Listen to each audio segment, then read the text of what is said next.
오늘 주신 하나님 말씀 받들도록 하겠습니다. 신약성경 사도행전 2장 1절로 4절의 말씀이 되겠습니다. 사도행전 2장 1절로 4절 187쪽입니다. 받들겠습니다. 오순절날 이미 이름에 그들이 다 같이 한 곳에 모였더니 호련히 하늘로부터 급하고 강한 바람 같은 소리가 있어 그들이 앉은 온 집에 가득하며 마치 불의 혀처럼 갈라지는 것들이 그들에게 보여 각 사람 위에 하나씩 임하여 있더니 그들이 다 성령 충만함을 받고 성령이 말하게 하심을 따라 다른 언어로 말하기를 시작하니라. 아멘. 한번 따라해 보실까요? 성령의 사람으로 삽시다. 하나님의 사람으로 살아야 되고 예수의 사람으로 살아야 되고 성령의 사람으로 살아야 되는 것이 우리에게 주어진 삶의 과제이지요. 물론 하나님, 성령님 그리고 예수님 삼위일체 하나님을 믿는 우리로서는 그것이 곧 하나님을 위해서 하나님의 사람으로 산다는 답일진데요. 오늘은 우리 주님께서 약속하셨던, 그러니까 구속사역을 이루시고 가시면서 내가 떠나게 되면, 내가 다시 하늘나라로 올라가게 되면 다른 보혜사를 너희에게 보내서 너희와 영원토록 함께 있게 하리라는 주의 말씀이 응하게 됐던 성령 강림 주일이 바로 오늘입니다. 그러니까 이 성령 강림 주일은 우리 주님께서 승천하시고 50일 후에 오셨던 성령 강림을 우리가 기념해서 오늘 우리가 성령 강림 주일로 지키고 있지요. 이 말씀은 우리 주님께서 오셔서 구속사역을 이루시고 승천하시기에 앞서서 제자들에게 당부하신 내용이 사도행전 1장 4절에 보면 사도와 함께 모이사 그들에게 분부하여 이르시되 예루살렘을 떠나지 말고 내게 들은 바 아버지께서 약속하신 것을 기다리라고 당부를 하셨는데 그 아버지께서 약속하신 것은 바로 우리를 위해 오실 성령님을 말씀하는 것이고요. 그 성령님이 오시게 되면 우리는 권능을 받고 그 권능을 가지고 이 땅의 주의 복음을 증거하게 될 것이라 우리 주님이 이미 말씀해 주셨고, 그리고 떠나셨던 우리 주님의 말씀에 따라 50일 후에 우리 성령이 강림하시는 장면이 오늘 우리가 본문으로 선택한 사도행전 2장 1절로 4절 말씀에 그대로 보여지고 있습니다. 오늘 이 말씀을 볼 것 같으면 이렇게 말씀하지요. 하늘로부터 강하고 급한 바람 같은 소리가 임하고 있음을 이 우리 본문 말씀에서 보지 않습니까? 자, 오순절 날이 이름에 그들이 다 한 곳에 모였더니 호련히 하늘로부터 급하고 강한 바람 같은 소리가 있어 그들이 앉은 온 집에 가득하며 마치 불이 혀처럼 갈라지는 것들이 그들 위에 보이더니 라고 말씀해요. 자, 여기서 말씀하고 있는 급하고 강한 바람, 불의 혀 같은 이 상황은 하나님의 임재를 상징하는 것입니다. 그러니까 성령께서 오신다고 약속하셨던 그날 그들이 모여서 그 약속을 기다리고 있는 현장에 바로 우리 성령의 하나님께서 임재하시는 장면을 오늘 이렇게 소개하고 있고요. 그렇게 되어지자 성령 충만함을 받은 제자들이 이때부터 다른 언어들로 말을 하기 시작을 했다라고 오늘 말씀하고 있는데 이것은 곧 주의 복음 안에 통일될 것을 말씀하며 이 복음이 오순절 마가다락방에 임했던 성령으로 말미암아 전 세계 언어가 통합되어지며 온 세계로 하나님의 복음이 증거될 것을 예견해 보여주신 내용이기도 합니다. 그래서 그때 임했던 성령으로 말미암아 우리도 성령을 받고 오늘도 예수를 믿어 천국 백성으로 오늘을 살고 있기도 하죠. 자, 이래서 어찌 보면 우리들이 믿음 안에서 많은 절기를 접하고 있습니다만 저는 개인적으로 우리 예수님이 이 땅에 성육신, 즉 하나님이 육신의 몸을 입고 오신 성탄절만큼이나 보혜사 성령께서 오신 이 성령 강림 주일은 정말 우리에게서 귀한 주일이다. 어찌 보면 이 절기도 우리는 하나의 절기로 지키고 감사와 감격으로 하나님께 영광을 돌려야 되는 절기가 아닌가 그리 생각을 합니다. 웬고하니 성육신 우리 예수님이 이 땅에 오심은 복음서의 시작이고 신약의 시작이었다고 한다면 성령의 강림은요 교회 태동의 시작이었고 교회의 보호와 원동력이 바로 성령 강림으로 말미암아 지속됐던 것이고 이 성령이 오심으로 말미암아 예수 그리스도께서 우리를 위해서 십자가에 죽으시고 부활하시고 승천하신 구속 사역을 필수적으로 연속적으로 계속 이어가게 하는 한 과정 속에 성령 강림은 대단히 중요한 위치를 차지하고 있다는 거예요. 무슨 말씀인고 하니 우리 주님께서 친히 말씀하시기를 내가 떠나는 것이 너희에게 유익할 터인데 내가 떠나게 되면 아버지께서 다른 보혜사를 너희에게 보낼 것인데 그 분이 오시게 되면 와서 죄에 대하여 의에 대하여 심판에 대하여 세상을 책망할 것이고 그 오신 성령은 곧 너희로 하여금 예수 그리스도의 구속의 십자가를 알게 하고 우리를 구원의 길로 인도할 것이며 우리를 예수 안에 하나 되게 하는 은혜의 길로 우리를 통일시켜 주실 것이다 라고 주님이 말씀했기 때문에 그래요. 이 말씀을 우리가 그대로 풀어본다면 이렇습니다. 하나님께서 세상을 사랑하셔서 독생자 예수님을 보내셨습니다. 어떻게? 우리를 구원하시기 위해서. 그런데 오셔서 우리 주님께서 우리를 구원하시기 위해서 행하신 일은 하나님이셨던 예수님이 사람의 몸을 입고 오셔서 신인 양성을 가지고 하나님 앞에는 죗값을 지불하는 공의의 십자가 그리고 인간들을 향하여서는 죄를 용서하는 사랑의 십자가를 지고 처참하게 십자가에서 돌아가셨습니다.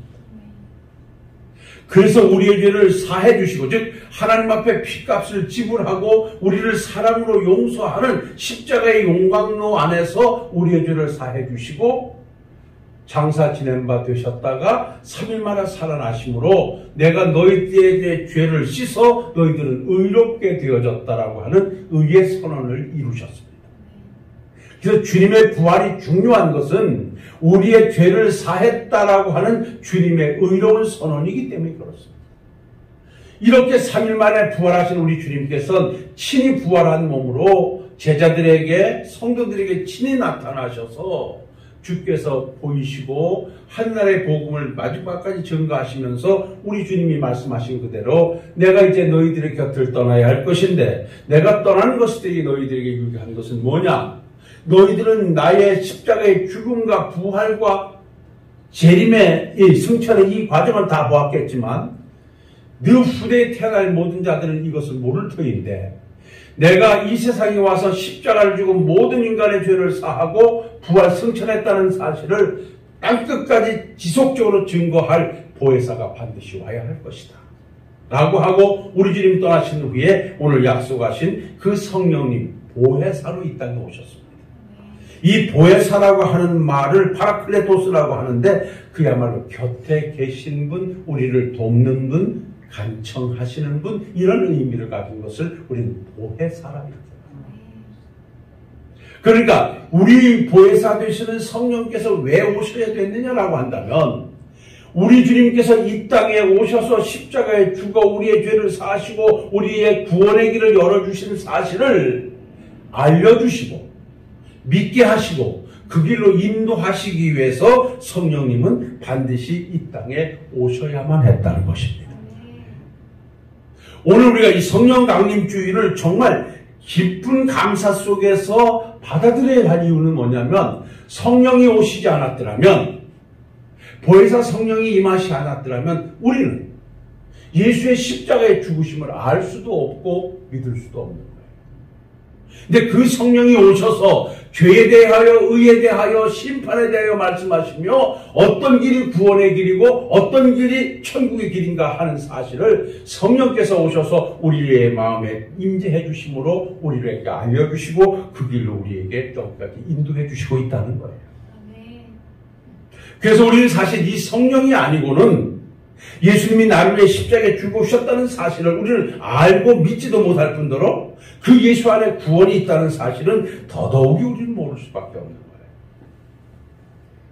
제가 가끔 이에 관한 말씀을 드립니다만은 저도 쉼없이 말씀을 드리고 있고 여러분들도 조금도 가감없이 의심 없이 아멘 하실 수 있는 것은 성령께서 내게 내주해 계시기 때문에 몇천 년 전에 오셔서 십자가에 못 박혀 죽으신 예수님이 나를 위해 죽으신 예수님으로 우리는 받아들이게 되는 거예요.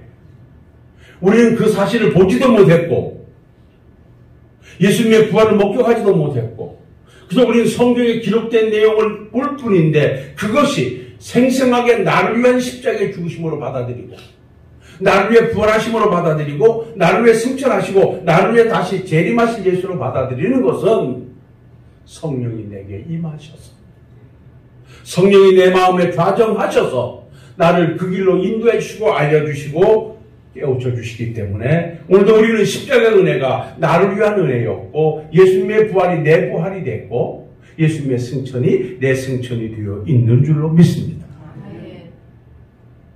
그래서 이렇게 고백하는 여러분들을 가르쳐서 성령 세례를 받으신 분들이라 이렇게 말합니다. 오늘 이 자리에서 예수님이 나의 주님이시요 하나님이 나의 하나님이시며 그 예수가 나를 위해 십자가에 죽어 나는 그 예수를 통하여 죄사함을 얻고 그 예수를 믿는 믿음으로 의롭다 함으로도 천국 백성이 되어졌습니다라고 고백하는 여러분들 모두에게는 성령의 세례가 임한 여러분들의 고백인 줄로 믿습니다. 성경은 말씀합니다. 누구든지 성령께서 함께 하시지 아니하고는 예수님을 주님이라 고백할 수 없느니라. 아무나 여러분들이요 예수님이 나의 주님이시오 하나님이 나의 하나님이십니다라고 고백하지 못합니다. 세상에 어떤 권력을 가지고 있고 세상에 어떤 지식을 가지고 있고 세상에 어떤 명예를 가지고 있는 자들이 할지라도 그들은 우리가 고백하는 예수님을 주님으로 고백하지 못합니다. 우리가 부르는 하나님을 나의 아버지로 고백하지 못합니다. 왜 그런 거 아니? 성령이 그들에게 함께하고 있지 않기 때문에 그렇습니다. 여러분들이 쉽게 기도하시고 쉽게 여러분 예수님 하나님 나의 아버지 나의 주님이라고 하시는 줄 아십니까? 여러분들이 도량이 넓으셔서 여러분들이 지혜가 깊으셔서 그렇게 부르실 수 있는 줄 아십니까? 아닙니다. 우리가 하나님을 나의 아버지라고 예수님을 나의 주님이라고 부를 수 있는 것은 성령이 나와 함께 하시지 않고는 그렇게 할 수가 없는 것입니다. 그래서 오늘도 정말 의심 없이 가감 없이 예수님은 나의 주님이십니다. 그 예수님에 대한 구속의 은총을 입었습니다. 하나님은 나의 하나님이십니다. 라고 고백하는 이들은 다 모두가 성령의 사람이요 성령 받은 성령의 세례에 임한 백성인 줄로 믿습니다. 그래서 우리는 가끔 그러지요. 물세례와 성령세례라는 말을 합니다. 오늘 좀 서론이 길 수밖에 없습니다. 물세례라고 하는 것은 하나의 형식으로 이 사람이 이런 사람 되어졌음을 공포하는 것입니다. 그렇기 때문에 실제 물세례가 주는 의미는 성령의 세례가 없이는 아무 의미가 없는 것입니다. 그러니까 성령 세례를 받은 사람들에게 이 사람은 성령 세례를 받은 사람입니다라고 공표하는 것이 물세례예요. 그러니까 아무나 세례를 받는 것이 아니라 예수님을 주님으로 고백하는 자, 십자가의 은혜를 내 은혜로 받아들이는 자가 물세례를 받는 거예요. 그렇기 때문에 여러분요, 성경이 기록한 성령의 세례라고 하는 것은 다른 것 아니에요. 주님의 부활, 주님의 십자가의 죽으심에 동참하여 신비하게 주님과 연합되어졌다라고 하는 고백이 바로 성령 세례예요. 그것은 뭐냐? 곧 하나님이 나의 하나님이요 예수님이 나의 주님이십니다 라고 고백하는 사람들은 성령 세례를 받았다는 거예요. 하나님 말씀을 한번 읽어드려 볼까요? 로마서 6장 3절로 4절에 무릇 그리스도 예수와 합하여 세례를 받은 우리는 그의 죽으심과 합하여 세례를 받은 줄을 알지 못하느냐. 그러면 우리가 그의 죽으심과 합하여 세례를 받음으로 그와 함께 장사되었나니 이는 아버지의 영광으로 말미암아 그리스도를 죽은 자 가운데 살리신 것 같이 우리를 또한 그 생명 가운데 행하게 하려 함이라 말씀입니다. 그러니까 여러분, 성령 세례와 성령 충만함을 구분하셔야 됩니다. 사람들이 성령 세례와 성령 충만함을 구분하지 못하고 마치 성령 세례가 성령 충만함을 통해서 나타나는 은사가 그 성령 세례인 것처럼 착각하고 있기 때문에 우리 한국교회에 성령의 불이 한참 임할 때 잘못 가리킨 부흥 강사들이 많아요. 마치 성령 충만함으로 은사가 충만히 나타나서 방언도 하고 예언도 하고 영들 분별도 하고 이런 은사가 마치 성령 세례인 것처럼 오인하게 만들었는데 여러분 절대 그렇지 않습니다. 그러니까 성령 충만하게 다음 시간에 말씀드리겠습니다만은 성령이 충만한 곳에 성령의 은사는 임합니다. 내가 성령 충만하면요, 이 성령 충만이라는 것은 내가 성령의 의지 속에 머물러서 하나님의 뜻 안에서 살게 되면요, 그 안에서 아버지는 무수한 은사를 체험하게 하십니다. 무수한 달란트를 우리에게 주십니다. 이것이 성령 충만한 자들에게 은사 충만으로 나타나는 것인데 여기서 우리가 구분해내야 되는 것은 성령 세례는 그와 다르다는 것입니다. 성령 세례와 성령 충만함을 우리가 구분해내야 되는 거예요. 그러니까 모두가 다 내가 그런 열정과 뜨거움이 없어도 성령께서 내게 오셔서 즉 거듭남의 은혜를 주시는 거예요. 이걸 레게네이션이라고 그러잖아요. 말하자면 임의로 임한 것입니다. 나의 요청에 의해서가 아니라 바람이 임의로 불어서 불다가 가듯이 성령이 내게 임함도 그렇다는 거예요.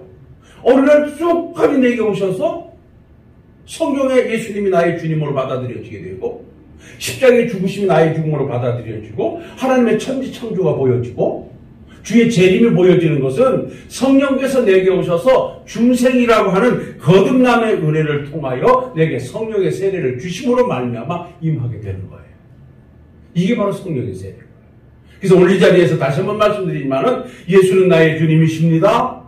그 아버지는 나의 하나님이십니다. 라는 고백이 진정 있는 모든 분들은 다 성령 세례를 받은 자들이고 이런 자들은 하나님의 영원한 백성으로 인침을 받은 백성인 줄로 믿습니다. 그 다음에 우리는 하나님의 백성으로 살기 위해서 성령 충만한 삶을 살아야죠. 그러니까 이렇게 성령의 사람으로 하나님의 자녀가 되는 우리들이 그 성령을 따라 살기 위해서는 성령 충만해야 된다는 것이 오늘 주시는 답인데 이건 다음 주일날 가보고요. 자, 그렇다면 이제 본론으로 한번 들어가서 말씀을 좀 정리해 볼까요? 왜 우리가 성령의 사람으로 살아야 되는가? 다시 말하면 성령의 강림은 단회성입니다. 다시는 성령 강림하지 않습니다. 다시 말하면 예수님의 탄생이 단회로 끝났던 것처럼 성령의 강림도 한 번으로 끝납니다. 그러나 그 오신 성령님은 내가 하나님의 나라에 갈 때까지 우리 예수님이 재림하실 때까지 이 땅에 연속하고 계신 줄로 믿습니다. 이 말씀을 잘 받으셔야 돼요. 여기서 하나 더 정리하고 가볼까요? 여러분이요. 그렇다면 구약에도 그리스도가 계셨고 구약에도 성령님이 계셨어요. 믿습니까? 그러면 신약에 오신 그리스도는 누구시고 신약에 오신 성령님은 누구시냐라고 하는 거예요. 여러분 어떻게 봤습니까?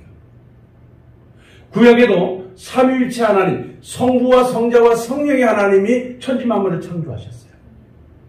이 삼위 하나님께서 모든 사역을 하셨고 모든 계획을 하셨고 모든 것을 주관하셨어요. 그래서 하나님이라는 단어를 쓸 때는 단수를 쓰지 않아요. 복수를 써요. 항상 우리라는 표현을 써요. 그래서 엘로힘, 엘사다이 쭉 가는 하나님의 이름은 다 복수예요. 그러니까 이렇게 삼위일체 하나님, 그래서 인간들이 죄를 지을 때도 그 바벨탑 사건을 놓고 하나님이 우리가 내려가서 저놈들을 언어를 흩뜨려 놓자라고 우리가 내려가자라고 하는 우리라고 하는 복수를 사용하시기도 했어요. 그러니까 구약 성경에도 성부와 성자와 성령의 하나님은 존재하셨는데, 그러면 신약에 오신 이 성자, 신약에 오신 성령님은 누구시냐라고 하는 거예요. 여러분, 이건 복잡하게 생각하지 마세요. 본질상은 세 분이 다 똑같은 분이에요. 신약에 오신 그리스도나 신약에 오신 성령님이나 구약에 계셨던 성자와 구약에 계셨던 성령과 동일한 분이에요.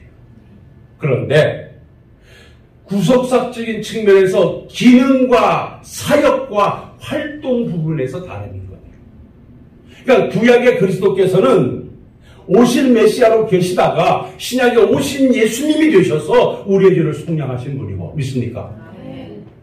구약의 성령님은 우리를 감동하시며 그 하나님의 신으로 운영해 계시다가 이 땅에 우리 주님이 십자가에 죽어 돌아가시고 난 이후에 그 구속사역을 연속적으로 이 땅에 이루어 가시기 위해서 또 다른 기능을 가지고 오신 보혜사, 돕는 분으로 오신 분이 바로 성령님이세요. 그러니까 본질상은 동일하신 분인데 기능과 사역에서 다르다는 것을 우리가 받아들이면 구약의 성령님이 오늘의 성령님이시고, 그 성령님이 오늘 오셔서 우리에게 어떤 일을 하시는가? 그 첫 번째가 따라합시다. 택한 자를 구원에 동참하게 하십니다. 할렐루야. 선택된 우리들을 하나님의 구원의 광로로 인도하시는 이가 성령님이십니다. 하나님 말씀을 보실까요? 고린도전서 12장 3절 말씀에 보면, 그러므로 내가 너희에게 하려니 하나님의 영으로 말하는 자는 누구든지 예수를 저주라 하지 아니하고 또 성령으로 아니하고는 누구든지 예수를 주라 할 수 없느니라. 할렐루야. 그러니까 예수님이 이 땅에 오셔서, 성령님이 이 땅에 오셔서 하시는 일 중에 가장 큰 일이 뭐냐? 하나님의 선택된 백성들을 하나님의 구원의 통로로 인도하시는 일을 하신다는 거예요. 우리는 하나님의 선택된 자들이 어떻게 하나님 앞에 부름을 받아왔으며 어떻게 예수님을 나의 주라 고백해 하셨습니까? 바로 성령께서 오셔서 우리와 함께 하심으로 말미암아 우리로 하여금 예수님을 주님이라 고백할 수 있는 구원의 길로 인도해 주셨다는 것입니다. 그래서 여러분이요, 예수님으로 하지 않고 누구나 예수님을 주님이라 할 수 없다라고 내가 누차 말씀드렸던 것이 여기에 있는 것입니다. 그래서 오늘 저나 여러분들이 하나님의 백성으로 이렇게 자리매김하여 앉아 있을 수 있는 것은 바로 성령께서 내게 오셔서 나와 함께 하시기 때문에, 그 십자가 사건을 생생하게 내게 알려주시고 믿게 해주시고, 이 모든 것이 성령의 역사로 이루어진 것이기 때문에 오늘도 우리는 구원에 동참하고 하나님의 은혜를 노래하고 있는 줄로 믿습니다. 그래서 우리는 복받은 사람들이에요. 아무나 이렇게 하지 못하는 거거든요. 바로 성령께서 오셔서 성령이 임한 자들에게 그렇게 하신다는 거죠. 그 다음에 두 번째로, 그러면 오셔서 우리를 구원의 통로로 인도하신 우리 성령께서는 그렇게 하고 마치시냐? 아닙니다. 그 구원을 완성해 가도록 우리와 함께하고 계십니다. 여러분들은 모두가 예수님이 주님이신 줄로 믿습니까? 예수를 믿으면 구원받으신 줄로 믿습니까? 이 고백된 여러분들에게 하나님의 백성으로 살아갈 수 있도록 오늘도 옆에서 도와주시는 분이 바로 성령님이시라는 거예요. 믿습니까? 로마서 8장 26절로 27절 말씀 저 기록되어 있으니까 우리 같이 한번 읽어보십시다. 이와 같이 성령도 우리의 연약함을 도우시나니 우리는 마땅히 기도할 바를 알지 못하나 오직 성령이 말할 수 없는 탄식으로 우리를 위하여 친히 간구하시느니라. 마음을 살피시는 이가 성령의 생각을 아시나니 이는 성령이 하나님의 뜻대로 성도를 위하여 간구하심이니라. 할렐루야. 우리는 연약해요. 그래서 구원받아 하나님의 백성이 됐다고 하면서도, 목사가 됐다고 하면서도 언제 어떻게 쓰러지는지 몰라요. 인간이 그렇게 연약한 거예요. 이러한 우리를 하나님께서는 성령으로 말할 수 없는 탄식으로 우리를 붙잡고 믿음에서 탈선하지 못하도록 구원의 길을 가도록 오늘도 옆에서 계속 우리를 돕고 우리를 인도하신 이가 성령이신 줄을 믿습니다. 모르겠어요. 저는 뭐 그렇게 목사가 된 후에 마음의 갈등 구조는 생기지 않습니다만은 우리 성도님들은 모르겠습니다. 때로는 내가 믿음의 사람으로 이 일을 해야 되는 것이 옳은가? 힘든데 이리로 가야 되는 것인가? 마음의 갈등에서 마음의 싸움이 일어날 때가 없잖아. 있을 수도 있어요. 이럴 때 내 마음을 붙잡아서 그래도 네가 목사인데, 네가 장로인데, 네가 권사인데 이렇게 가야지 라고 내 마음을 붙잡아 주신 이가 성령이신 거예요. 우리는 연약해서 언제든지 주저앉으려고 해요. 언제든지 육신의 소욕을 따르려고 해요. 그럴 때마다 그러면 안 되잖아. 너는 하늘나라에 속한 사람이잖아. 너는 이 정도 된 사람이잖아. 라고 우리 성령께서 말할 수 없는 탄식으로 아버지 앞에 기도하시면서 우리를 붙잡아 주셔서 우리로 하여금 믿음의 길로 가게 하신 이가 바로 성령이시다. 그래서 오늘까지 변함없이 우리 장로님이 아까 기도하실 때 몇십 년 동안 이 땅에 복음을 이지고서 증거했는데 가만히 보니까 그래요. 제가 이 말씀을 어떻게 이렇게 증거할 수 있겠습니까? 이것도 하나님이 붙잡아 주셔서 그때 하나님이 붙잡아 주시니까 여기에 설 수 있는 것이지, 하나님이 아니고 성령이 아니고는 아무도 이 자리에 설 수가 없는 것이죠. 그래서 우리가 왜 성령을 따라 성령의 사람으로 살아야 되느냐? 성령님은 우리는 구원받는 길로 인도하시며 구원받은 자로서의 삶을 완성해 가도록 늘 우리와 함께 하셔서 변화시켜 주시고 위로하시고 힘을 주시는 분이시기 때문에 그렇습니다. 그러는가 하면 따라합시다. 복음 증거의 사명의 길을 가게 하십니다. 우리는요, 구원의 길을 가면서 우리에게 또 다른 하나의 과제가 주어졌는데, 하나님을 위해 일하는 사명의 길이 우리에게 주어졌어요. 근데 그 사명의 길의 큰 틀은 뭐냐? 땅끝까지 복음을 증거하는 거예요. 우리 주님께서 가시면서 승천하기에 앞서서 오직 성령이 너희에게 임하시면 너희가 권능을 받고 예루살렘과 유다와 사마리아와 땅끝까지 이른 내 증인이 되어 달라고 당부하셨고, 우리 주님께서 마태복음 마지막 절을 볼 것 같으면 너희들이 성령을 받게 되면 모든 직수에게 나가 내가 분방하는 것을 지키게 하고 그들 아버지와 아들과 성령의 이름으로 세례를 베풀라고 당부하시기도 했어요. 그래서 여러분 보십시오. 이 땅에 복음이 어떻게까지 여기까지 왔냐라고 한다면 우리 성령님께서 이 주의 종들에게 함께 하셔서, 먼저 믿는 백성들에게 함께 하셔서 성령으로 능력을 주셔서 그들에게 담대히 복음을 증거하게 하시고, 그 복음 증거로 말미암아 지금까지 복음은 지속적으로 증거되고 있고 우리도 그 안에서 천국 백성의 노래를 부르게 된 줄로 믿습니다. 그러니까 성령이 우리에게 주시는 권능으로 말미암아 우리는 오늘도 사명의 길을 가는 거예요.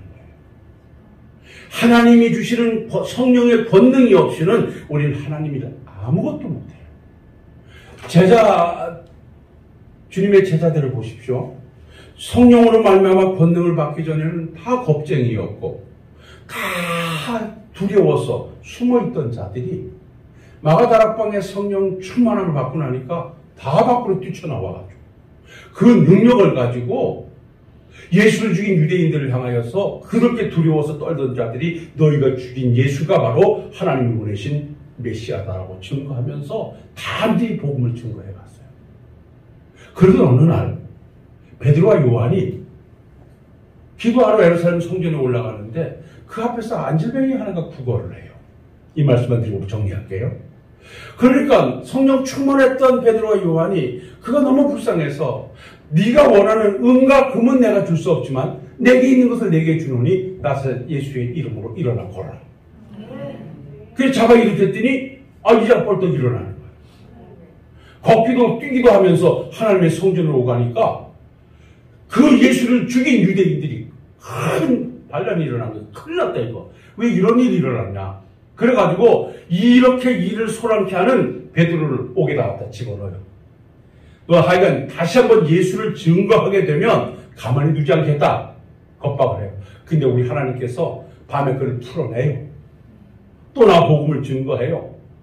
그때 다시 그 종교 지도자를 불러다 놓고 너 왜 복음을 증거하지 말라고 하는데, 너 예수를 전하지 말라고 하는데 너 예수를 전하는 이유가 뭐냐라고 하니까 그가 대답해요. 하나님 앞에서 솔직한 얘기, 너희들도 하나님을 믿는데 하나님의 말씀을 듣는 것이 옳은지 너희들 말을 듣는 것이 옳은지 한번 판단해봐라. 나는 보고 들은 것을 말하지 않을 수 없느니라 라고 말하면서 천하 만민에게 구원받을 만한 이름은 예수 위에는 하나님이 주신 일이 없다라고 담대하게 예수를 전해요. 무엇 때문에? 성령이 충만히 임하는 거예요. 그러니까 우리가 성령의 사람으로 살아서 마지막까지 우리에게 준 직분과 직책 앞에 충성하는 일꾼들이 되려고 하면 우리는 성령의 사람으로 살아야 됩니다. 사랑하는 성도 여러분, 여기서 말씀을 정리하도록 하겠습니다. 성령님은 오셨습니다. 그리고 우리에게 임재하셨습니다.